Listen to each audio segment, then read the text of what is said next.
376, 504, તેમજ 377 મુજબની જાહેરાત આ કામના ભોગ બનનાર બેન છે, જેમની ઉંમર 15 વર્ષ અને 2 માસ છે અને એમના સતત આ કામના આરોપી છે નીતિનભાઈ વાળંદ, કે જે વાળંદનું કામ કરે છે. એમની ઉપર નીચે પડોશી હતા ફ્લેટમાં, એટલે એમની ઓળખાણ થયેલી અને એમ છોકરી સાથે ઇન્સ્ટાગ્રામમાં વાતચીત કરતા હતા અને એ દરમિયાન એકબીજાનો સંપર્ક થયેલો સગીર વયની છોકરી સાથે અને એની સાથે છોકરીને પછી નીતિનભાઈએ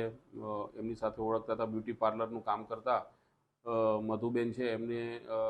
ત્યાં જગ્યા હોવાથી ત્યાં અવારનવાર લઈ જતા હતા અને ત્યાં એમની સાથે શારીરિક સંબંધ રાખતા હતા અને અકુદરતી સંબંધ પણ રાખેલા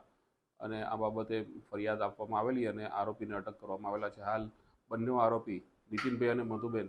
પોલીસ કસ્ટડીમાં છે. ના, ધમકી આપીને તો તપાસ દરમિયાન જણાઈ આવશે. હાલ તપાસ ચાલુ છે, પરંતુ છોકરીની સગીર વયનો લાભ ઉઠાવી આ કામના આરોપીએ ઇન્સ્ટાગ્રામમાં જે કંઈ મેસેજો કર્યા છે એની પણ તપાસ થશે અને વિગતવારની ઊંડાણપૂર્વક કયા કયા મેસેજો, કેવા પ્રકારના મેસેજો છે એની તપાસ પીઆઈ કરી રહ્યા છે. એટલે હાલ પૂરતું તો એવું કહી શકાય કે છોકરીનો ઉંમરનો ફાયદો ઉઠાવી બાળપણનો અને એની સાથે શારીરિક કૃત્ય કરેલું છે, જે બદલ ગુનો દાખલ કરવામાં આવ્યો છે અને આરોપી અટક કરવામાં. સમગ્ર કિસ્સો એવો હતો કે એના ફાધર છે, એના પિતાજી સગીર વયની છોકરીના,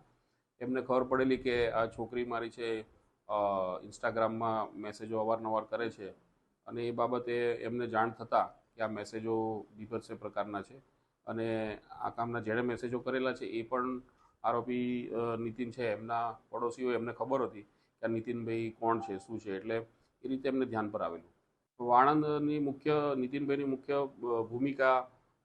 આ કામના ભોગ બનનાર છે એનું શારીરિક શોષણ કરવાનું અને એના પોળપણનો લાભ ઉઠાવી એનો ઉપયોગ કરેલાનું જણાઈ આવે છે. બ્યુટી પાર્લરવાળા સંપર્ક તો એમને ઓળખતા હતા અને એકબીજાના પ્રોફેશન એટલે ધંધાના લીધે એકબીજાની ઓળખાણ થયેલી નીતિનભાઈને અને મધુબેનને, એ રીતે એકબીજાના સંબંધો છે. મહિલા આરોપીનો રોલ કહી શકાય, કારણ કે